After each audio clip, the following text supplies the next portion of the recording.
Hi hello welcome back to Aditya vlogs. അങ്ങനെ നമ്മളിതാ ട്രിവാൻഡ്രത്തേക്കുള്ള night trip പോവാൻ തയ്യാറായിരിക്കുകയാണ്. സോ ഇനി നമ്മൾ നേരെ പോകുന്നത് പത്തനംതിട്ട സ്റ്റാൻഡിലോട്ടാണ്. അവിടെ നിന്ന് നേരെ നമ്മൾ പോകുന്നത് ട്രിവാൻഡ്രത്തേക്കായിരിക്കും. സോ അങ്ങനെ നമ്മൾ ഇവിടുന്ന് യാത്ര തിരിച്ചിട്ടുണ്ട്. ഇതാ ഫ്രണ്ട് വന്നിരിക്കുന്നുണ്ട്, കണ്ടോ. അവന് കുറച്ച് ലേറ്റായി, കാരണം ഇന്ന് കുറച്ച് ഓവർ പേഷ്യൻസ് ഉണ്ടായിരുന്നു. സോ എല്ലാം നോക്കി കഴിയുമ്പോഴേക്കും അത്ര ലേറ്റായി. അപ്പം നമ്മൾ പോകുന്നത് എവിടേക്കാണ്? ട്രിവാൻഡ്രത്തേക്ക് പോവുകയാണ്. അപ്പം എല്ലാവരും കൂടെ യാത്ര ചെയ്യണം. അപ്പം once again welcome back to Aditya vlogs. അങ്ങനെ നമ്മൾ ട്രിവാൻഡ്രത്തേക്കൊരു നൈറ്റ് ട്രിപ്പ് പോവുകയാണ്. പോകുന്ന സമയത്ത് നല്ല മഴയാണ്, നിങ്ങൾക്ക് കണ്ടാൽ മനസ്സിലാവും. വണ്ടിയുടെ ഗ്ലാസ്സിൽ ഫുള്ള് വെള്ളമാണ്. നല്ല മഴയായിരുന്നു പോകുന്ന സമയത്ത്. ഇറങ്ങുന്ന സമയത്തൊക്കെ നല്ല മഴയായിരുന്നു. അപ്പോൾ ഇത് നമ്മൾ ഇറങ്ങുവാണ്. വേദഗ്രാമിലാണ് ഇപ്പം നിൽക്കുന്നത്, അപ്പോൾ വോക്കിന്ന് ഹോസ്പിറ്റലിൽ. സോ അവിടുന്ന് നമ്മൾ നേരെ പോകുന്നത് പത്തനംതിട്ട ബസ് സ്റ്റാൻഡിലോട്ട്. ഒരുപാട് നാളത്തെ ആഗ്രഹമായിരുന്നു ഇങ്ങനെ ഒരു നൈറ്റ് ട്രിപ്പ് പോകണമെന്ന്. അതെന്തായാലും ഫൈനലി സാധിച്ചിരിക്കുകയാണ്. ഓമലൂർ ടൗണിൽ എത്തിയിട്ടുണ്ട്. രാത്രി യാത്ര ചെയ്യാൻ ഒരു പ്രത്യേക സുഖമാണ് അല്ലേ. ഭയങ്കര ഹാപ്പിയാണ് എനിക്ക് രാത്രി ഇങ്ങനെ യാത്ര ചെയ്യാൻ. വെയിലും ഇല്ല, നല്ല തണുപ്പും. ഇപ്പം നല്ല കാലാവസ്ഥയാണ്, നല്ല മഴ പെയ്തുകൊണ്ടിരിക്കുകയാണ്. ഓമലൂർ ടൗണിൻ്റെ നേരത്തെ ഞാൻ വീഡിയോസ് ചെയ്തിട്ടുണ്ടായിരുന്നു. ഇത് കാണാത്തൊരു തീർച്ചയായിട്ടും കയറി കാണണേ. ഇത് കണ്ടോ, എന്തൊരു ഭംഗിയാണ് ഈ നൈറ്റത്തെ യാത്ര. ഓമല്ലൂർ ടൗൺ നിങ്ങൾ നേരത്തെ കണ്ടിട്ടുണ്ടാകും. കാരണം നേരത്തെ ഒരു വ്ളോഗ്സിൽ ഞാൻ ഓമല്ലൂർ ചന്തയുടെ ഒരു സീസൺ ആയപ്പം ഇവിടുന്ന് ഒരു വ്ളോഗ് ചെയ്തിട്ടുണ്ടായിരുന്നു. അത് കാണാത്തവർ തീർച്ചയായിട്ടും കയറി കാണാം. മാത്രമല്ല നിങ്ങളോട് വേറൊരു കാര്യം പറയാനുള്ളത്, നിങ്ങൾ നേരത്തെ ഞാൻ ചെയ്ത വ്ളോഗ്സൊക്കെ ഒന്ന് കയറി കണ്ടേക്കണേ, കാണൂലേ? അപ്പോൾ നേരത്തെ ചെയ്തിട്ടുള്ള ഒരുപാട് വ്ളോഗ്സ് ഉണ്ട്, അതെല്ലാം നിങ്ങൾ കയറി കണ്ടൊന്ന് സപ്പോർട്ട് ചെയ്തേക്കണം. എങ്കിൽ മാത്രമേ നമുക്ക് മുന്നോട്ട് പോകാനുള്ള ഒരു പ്രചോദനം ഉണ്ടാവും. ഇതിപ്പോൾ നമ്മുടെ ഓമല്ലൂർ ടൗണിൽ തന്നെ നിൽക്കുകയാണ്. അങ്ങനെ ഇതാ ഓമല്ലൂർ ടൗണും കഴിഞ്ഞ് ഏകദേശം നമ്മൾ പത്തനംതിട്ട സ്റ്റാൻഡിലേക്ക് പോയിക്കൊണ്ടിരിക്കുകയാണ്. ഈ ഒരു ഹോട്ടലിൽ നല്ല അടിപൊളിയായിട്ടുള്ള ബീഫ് കറിയും അതുപോലെ ഈ എന്താ പറയുക പഴംപൊരിയും കിട്ടും. സോ അവിടുത്തെ ഒരു സ്പെഷ്യലാണ് ബീഫ് കറിയും പഴംപൊരിയും. ഞാൻ ഒരു ദിവസം മേടിച്ച് കഴിച്ചിട്ടുണ്ടായിരുന്നു. ഈ അളിയൻ ഉണ്ടായിരുന്നില്ല. സോ ഞാനൊരു പേഷ്യൻറ്റിൻ്റെ ഇതിന് വേണ്ടി വന്നപ്പം അവിടുന്ന് ഞാൻ കഴിച്ചിട്ടുണ്ടായിരുന്നു. അപ്പം തമ്പിച്ചേനും ചിലപ്പം തമ്പിച്ചേൻ്റെ ഭാര്യയൊക്കെ ഈ വീഡിയോ കാണുന്നുണ്ടാവും. സോ അവർക്കറിയാം ഞങ്ങൾ 3 പേര് ഇരുന്നിട്ടാണ് കഴിച്ചത്. തമ്പിച്ചൻ്റെ നമ്മളൊരു അത്യാവശ്യം നല്ലൊരു കമ്പനി തന്നെയായിരുന്നു. പക്ഷെ ഇവിടുന്ന് പോയതിന് ശേഷം പിന്നെ അവരെ കോൺടാക്റ്റ് ഒന്നുമില്ല. ഈ ഒരു യാത്ര ശരിക്കും എന്നെ പഴയ കാലത്തിലോട്ട് കൊണ്ടുപോവാണ്. ഞാൻ ദുബായ് ജബലൽ ഫ്രീ സോണിൻ്റെ അകത്ത് വർക്ക് ചെയ്യുന്ന സമയത്ത് അവിടെ നിന്നാണ് ശരിക്കും പറഞ്ഞു കഴിഞ്ഞാൽ എൻ്റെ ലൈഫ് എൻറ്റയർലി മാറുന്നത്. എൻ്റെ കാഴ്ചപ്പാട്, എൻ്റെ തോട്ട്സ്, ലൈഫിനെ കുറിച്ചിട്ടുള്ള എൻ്റെ ഒരു മൊത്തത്തിലുള്ളൊരു ഇത് മാറുന്നത് ആ ഒരു കമ്പനി വെച്ചാണ്. അവിടെ നിന്നാണ് എനിക്ക് ഒരുപാട് ഫ്രണ്ട്സ് ഉണ്ടാകുന്നതും. ടോട്ടലി എൻ്റെ ഒരു ക്യാരക്ടറിനും ടോട്ടലി ചേഞ്ചായെന്ന് വെച്ചാൽ ടോട്ടലി ചേഞ്ചായി. സോ ആ ഒരു കമ്പനിയാണ് എൻ്റെ ലൈഫിൽ എനിക്ക് ഏറ്റവും ബെസ്റ്റ് മെമ്മറി. ഇപ്പം നൈറ്റിങ്ങനെ പോകുമ്പം എനിക്ക് എൻ്റെ ഷെട്ടിയെയും സജീറിനെയും, എൻ്റെ പ്രിയപ്പെട്ടവരാണ് എൻ്റെ ഷെട്ടിയും സജീറും.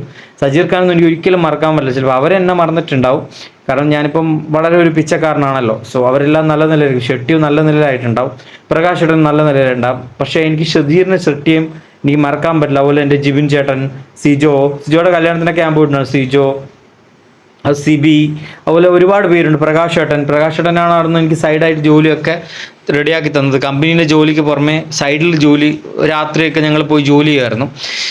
അപ്പോൾ എന്താ പറയുക, അങ്ങനെയൊക്കെയാണ് കാശൊക്കെ ഉണ്ടാക്കിക്കൊണ്ടിരുന്നത്. ഇപ്പോൾ ഈ ഒരു സമയത്ത് എനിക്ക് ശരിക്കും അവരെല്ലാം ശരിക്കും മിസ് ചെയ്യുന്നു.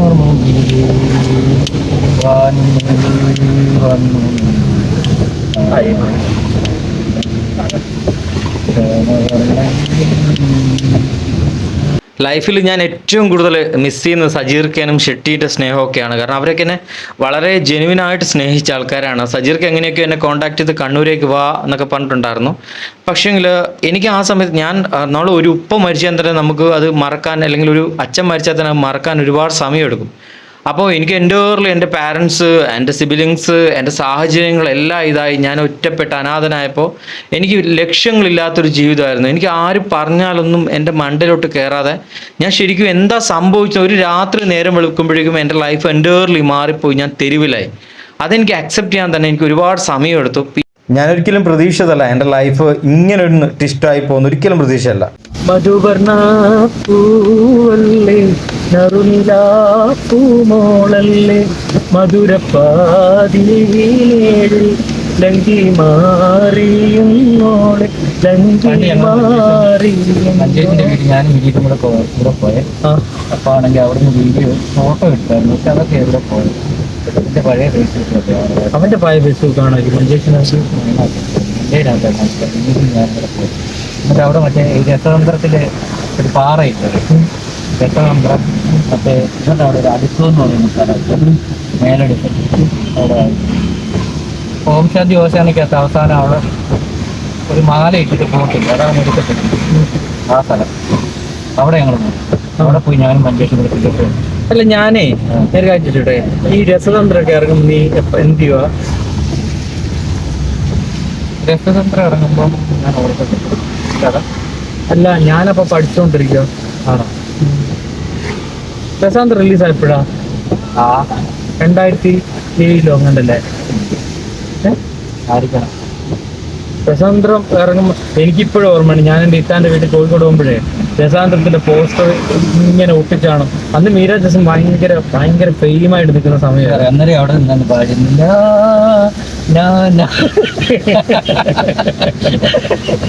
പട്ടി.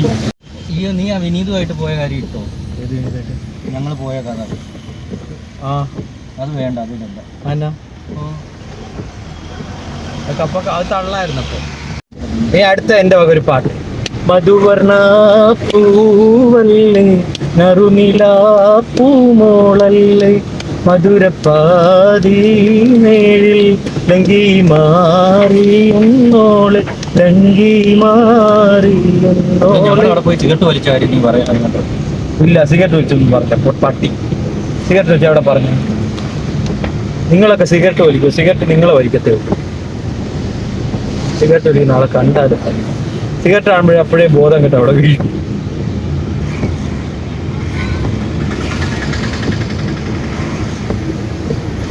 പണ്ട് സ്കൂളിലൊക്കെ പഠിക്കുന്ന സമയത്തേ ഈ ആൾക്കാർ വലിച്ചിട്ട് വീടി കുറ്റി ഉണ്ടായിരുന്നു, അതൊക്കെ വലിച്ചു നോക്കുമായിരുന്നു.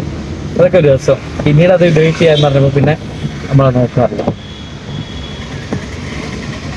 നീ ഡേറ്റ് എന്ന് പറഞ്ഞപ്പോൾ എനിക്ക് മറ്റേ കാര്യം പറഞ്ഞു. എന്ത് കാര്യം?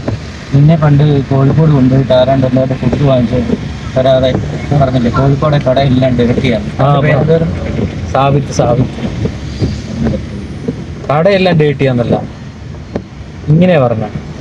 ചെറിയ കടയിൽ നിന്നും ഞാൻ ഒന്നും കഴിക്കത്തില്ല, വലിയ കടയൊന്നും ഇല്ല, അങ്ങനെയാ പറഞ്ഞു. ചെറിയ കടയിൽ നിന്നും കഴിക്കത്തില്ല, അവര് വലിയ വലിയ കടയിൽ നിന്നേ കഴിക്കത്തുള്ളൂ. ഞങ്ങളെ പണ്ട് ഈ കല്യാണത്തിനൊക്കെ പോകുന്ന സമയത്തുണ്ടല്ലോ, ഈ നമ്മൾ ഫുൾ ജീപ്പിൽ നിറയെ ആൾക്കാരായിരിക്കും. ഞങ്ങളുടെ അവിടെ അങ്ങനെയാണ്, ആ ഒരു നാട് അങ്ങനെയാണ്. എന്നിട്ടുണ്ടല്ലോ ഇവിടെ കല്യാണത്തിന് 5 or 6 ജീപ്പ് കാണും. ജീപ്പിൽ എല്ലാവരും കയറി എന്നിട്ട് ഇങ്ങനെ മാപ്പിൾ പാട്ട് ഇങ്ങനെ വെക്കും.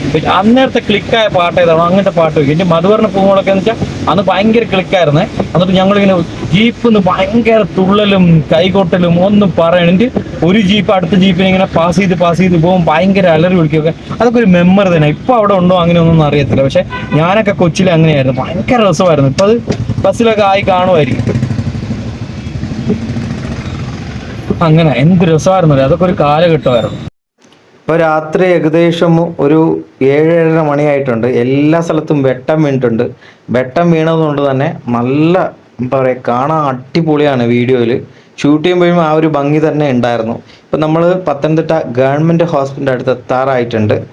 ഇനി കുറച്ചും കൂടെയുള്ള സ്റ്റാൻഡിൽ ചെന്നിട്ട് നമുക്കൊരു ബാഗും കാര്യങ്ങളൊക്കെ മേടിക്കണം. അപ്പം നമ്മൾ നേരെ സ്റ്റാൻഡിലോട്ട് കാറ് ഇവിടെ പത്തനംതിട്ട സ്റ്റാൻഡിൽ ഇട്ടിട്ടാണ് പോണത്. സ്റ്റാൻഡിലോട്ട് കയറിയിട്ടുണ്ട്. ഇപ്പോൾ സ്പേസ് വളരെ കുറവാണെങ്കിലും നോക്കാം നമുക്ക്. ഫൈനലി ഇതാ നമ്മൾ ഇവിടെ സ്റ്റാൻഡിലെത്തിയിട്ടുണ്ട്. ബാഗൊന്നും എടുക്കണ്ട അല്ലേടാ, ഇവിടെ നിൽക്കണ്ട. ബാഗ് മേടിച്ചു വന്നിട്ട് പറ്റും. ഇത് മേടിച്ചു. ഞാൻ ഇറങ്ങണോ? ഇറങ്ങി മൂത്രത്തിനകത്ത് ചവിട്ട.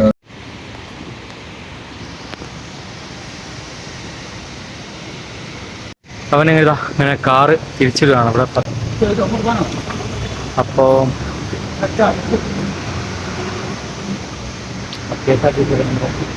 പൈസ മേടിക്കുന്ന ആളാണ് കാറൊക്കെ നിർത്തിയിടാൻ.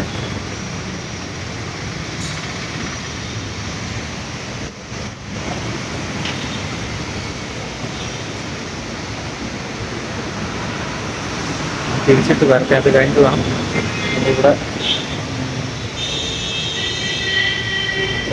നല്ല പാടാണ് കഴിച്ചത്.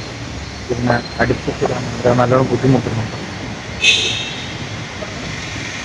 ചളിയും വെള്ളവും മൂത്രത്തിൻ്റെ നാറ്റും എല്ലാം ഉണ്ട്. ദേശണമെന്ന് പറഞ്ഞിട്ട് കാര്യം നല്ല മൂത്രത്തിൻ്റെ സ്മെല്ലാണ് അവിടെ. ഭയങ്കര സ്മെല്ല്. എന്തുവാണോ മഴയൊക്കെ പെയ്തുകൊണ്ടേ ഇവിടെ ആൾക്കാർ മൂത്രം ഒഴിക്കുന്നുണ്ടോ. മഴയൊക്കെ പെയ്തുകൊണ്ട് സ്മെല്ല് പടർന്നിരിക്കും. കാറൊക്കെ അങ്ങനെ അവിടെ സേഫായി പാർക്ക് ചെയ്തതിന് ശേഷം നമ്മൾ നേരെ വിട്ടു ഒരു കടയിലോട്ട് ബാഗ് മേടിക്കാൻ വേണ്ടിയിട്ട്. കുറേ ബാഗ് നോക്കി, എല്ലാം വലിയ ട്രാവൽ ബാഗ് മാത്രമേ ഉള്ളൂ. നമുക്കൊരു കുഞ്ഞു ബാഗ് മതി. എൻ്റെ സാധനങ്ങൾ ഓൾറെഡി ഞാനൊരു ചെറിയൊരു ബാഗിൽ ഞാൻ എടുത്തിട്ടുണ്ടായിരുന്നു, എനിക്കത് മതി. പക്ഷെ അവന് കുറച്ചധികം സാധനങ്ങളുള്ളത് കൊണ്ട് ആ കുഞ്ഞു ബാഗിൽ എൻ്റെ ബാഗിൽ കൊള്ളില്ല. പിന്നെ അവൻ്റെ അടുത്തൊരു കുഞ്ഞു ബാഗുണ്ട്, പക്ഷെ അതിലും കൊള്ളില്ല. അപ്പോൾ ഇച്ചിരി ഒരു വലുപ്പമുള്ളൊരു ബാഗ് വേണമായിരുന്നു. പിന്നെ നമ്മൾ നേരെ പോയി ആ ഒരു ബാഗ് മേടിച്ചു. അതിന് കുറച്ച് സമയം എടുത്തു, നല്ല മഴയായിരുന്നു. അത് കഴിഞ്ഞപ്പോൾ നമ്മൾ നേരെ ഫുഡ് കഴിക്കാൻ വേണ്ടി പോയി. കാരണം ബസ് വന്നിട്ടുണ്ടായിരുന്നില്ല, ബസ് കുറച്ച് ലേറ്റ് ആവുമെന്ന് പറഞ്ഞു. അപ്പം നമ്മൾ നേരെ എന്തെടുത്തു, ഫുഡ് കഴിക്കാൻ പോയി. അല്ലെങ്കിൽ നമുക്ക് കൊട്ടാരക്കര എത്തിയിട്ടേ കഴിക്കാൻ പറ്റത്തുള്ളൂ. അപ്പോൾ 1 മണിയൊക്കെ ആവും. പിന്നെ നമ്മളൊന്നും നോക്കില്ല, നേരെ ഫുഡ് കഴിക്കാൻ കയറി. ഇവിടെ രാത്രി ആയി കഴിഞ്ഞ് കഴിഞ്ഞാൽ ചൈനീസ് കറി മാത്രമേ ഉള്ളൂ ഈ ഒരു ഹോട്ടലിൽ. പാകെ പെട്ടു എന്ന് ഓർത്തു. കാരണം അവന് വ്രതമായതുകൊണ്ട് അവന് ചിക്കനോ മീനോ ഒന്നും കഴിക്കാൻ പറ്റില്ല, വെജിറ്റബിൾ മാത്രമേ കഴിക്കാൻ പറ്റത്തുള്ളൂ. പിന്നെ നമുക്കായിട്ട് അവന് മുന്നിൽ നിർത്തി നമുക്ക് അങ്ങനെ കഴിക്കാൻ പറ്റില്ലല്ലോ. അപ്പോൾ നമുക്ക് 2 പേർക്കും പറ്റുന്നൊരു വെജിറ്റബിൾ കറി വേണം. പിന്നെ ചൈനീസിൻ്റെ കുറേ ഐറ്റം അദ്ദേഹം പറഞ്ഞു, പാലക് പനീർ, അങ്ങനെ കുറേ ഐറ്റം പറഞ്ഞു. ഗോബി മഞ്ചൂരി എന്തോ സംഭവം അതൊക്കെ പറഞ്ഞു. പിന്നെ എന്താ പറയുക, തക്കാളി പെരട്ടം എന്ന് പറയുന്ന സാധനം ഞാൻ നേരത്തെ കഴിച്ചിട്ടുണ്ടായിരുന്നു തമിഴ്നാട്ടിൽ, എനിക്ക് മുമ്പ് ജോലിയുടെ സമയത്ത്. സോ അങ്ങനെ ആ ഒരു തക്കാളി പെരട്ട എനിക്കറിയാം, അത്യാവശ്യം നല്ല കൊള്ളാവുന്നൊരു കറിയാണ്. നമ്മൾ നേരെ ആ ഒരു തക്കാളി പെരട്ട് ഓർഡർ ചെയ്തു. ചൈനീസിൽ അതിന് വേറെന്തോ പേര് പറഞ്ഞു, ആ പേര് എനിക്ക് കറക്റ്റ് ഓർമ്മയില്ല. പക്ഷേ തമിഴ്നാട്ടിലെ തക്കാളി പെരട്ടുണ്ട്, ആ സെയിം ടേസ്റ്റാണ്, ഒടുക്കത്തെ ടേസ്റ്റാണ്. എനിക്ക് ഭയങ്കര ഇഷ്ടമാണ് ഈ ഒരു വെജിറ്റബിൾ കറി. എനിക്ക് പൊതുവേ ഈ ഒരു ബീഫ് ചിക്കൻ അതിനെക്കാട്ടും ഇഷ്ടം വെജിറ്റബിൾ കറി തന്നെയാണ്. അപ്പം നമ്മൾ ആ ഒരു കറി ഓർഡർ ചെയ്തു.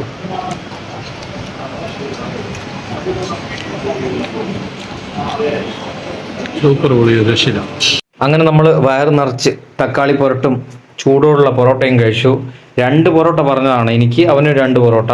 ഞാൻ പിന്നെ 1.5 കഴിച്ചുള്ളൂ, കാരണം എനിക്ക് 2 പൊറോട്ട കഴിക്കാൻ ഒക്കത്തില്ല. മാക്സിമം 1-1.5 അത്രേ കഴിക്കത്തുള്ളൂ. ഫുഡ് വളരെ ലിമിറ്റഡ് ആണ്. ചോറാണെങ്കിലും എന്ത് ഫേവറേറ്റ് ഫുഡാണെങ്കിലും വളരെ കുറച്ചേ ഞാൻ കഴിക്കത്തുള്ളൂ. അതിനുശേഷം ഞാൻ ഒരു ചായ പാസ്സാക്കി. എനിക്ക് എവിടെയെങ്കിലും ദൂരെ യാത്ര പോകുമ്പോൾ എനിക്ക് ചായ കുടിക്കണം, അത് നിർബന്ധം, അല്ലെങ്കിൽ ഒരു തലവേദന പോലെയാണ്. ബസ്സിൽ കയറി അടൂരാണ് പോകുന്നത്. ഇവിടെ നേരെ അടൂരിട്ട് അടൂരിൽ നിന്ന് നേരെ ഇനിയിപ്പോൾ ഇന്ന് ഉറക്കം ഉണ്ടാവില്ല, ഇന്ന് ശിവരാത്രി, ഇന്ന് ഉറക്കം ഇനി നോക്കണ്ട. ഞാനിപ്പോൾ വിചാരിക്കും അന്ന് കോഴിക്കോട് നിന്ന് വന്നിട്ട് തിരിച്ചു വരുമ്പോൾ ഞാൻ ശരിക്കും ഒരുപാട് ഇമോഷണലായിരുന്നു. കാരണം അന്ന് ശരിക്കും ബ്ലോഗ് എടുക്കേണ്ടതായിരുന്നു. ഇപ്പം ഞാൻ ഓർക്കുന്നു അന്ന് ആ ഒരു ബ്ലോഗ് എടുക്കേണ്ടതായിരുന്നു.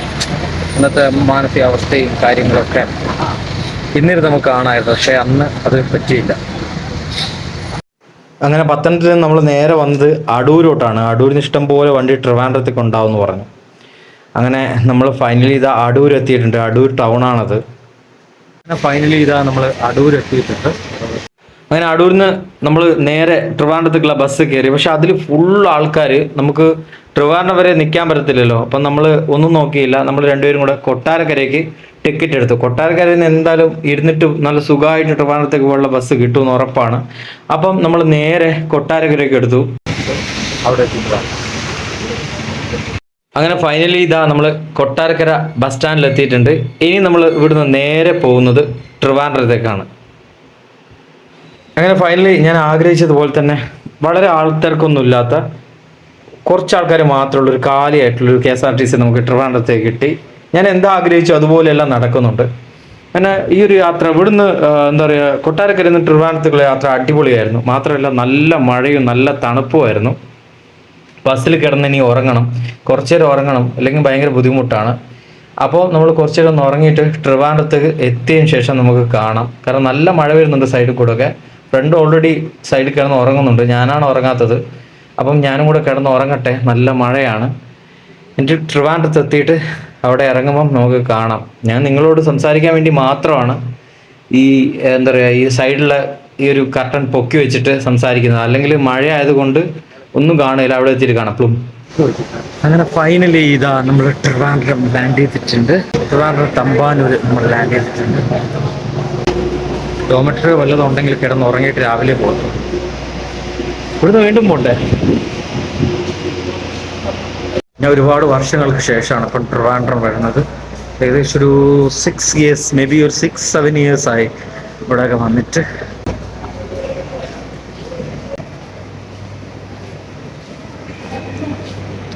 അവിടെ മറ്റേ സാധനമൊക്കെ ഉണ്ടടാ, നമ്മളെ സാധനം ഊർന്ന് പോകുന്ന സാധനമില്ല, ഇതിനെന്താ പറയുന്നത്? എസ്കലേറ്റർ. ഇത് വർക്ക് ചെയ്യുന്നില്ല, ഈ താനെ ഊർന്ന് പോവും, മേലെ ഊർന്ന് കയറാം. പോയി.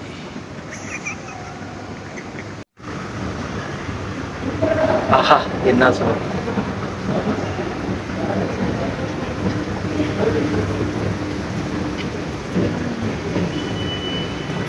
ഇത് കൊള്ളാമല്ലോ. ഇനി നമുക്ക് താഴോട്ടേക്ക് പോവാം. അമ്മ ഇങ്ങോട്ട് കയറി വന്ന അപ്പം ഡോമെട്രിൻ്റെ അന്ന് നോക്കാൻ വേണ്ടി വന്നതാ.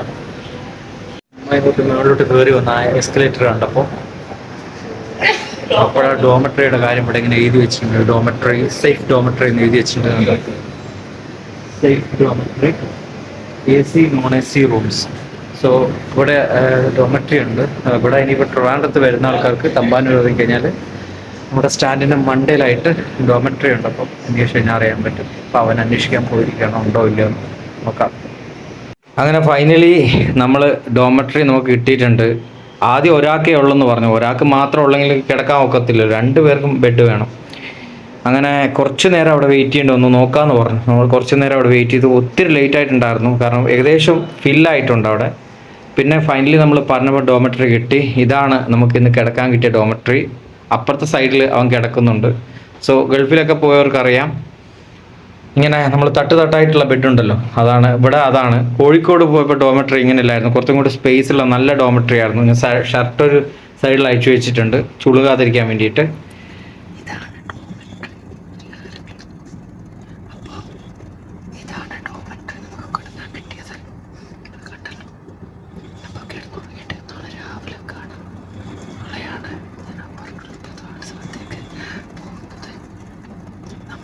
ഈ ഒരു ടൈമിന് ഇവിടെ നിന്ന് ഉറക്കം സംസാരിക്കാനൊക്കത്തില്ല.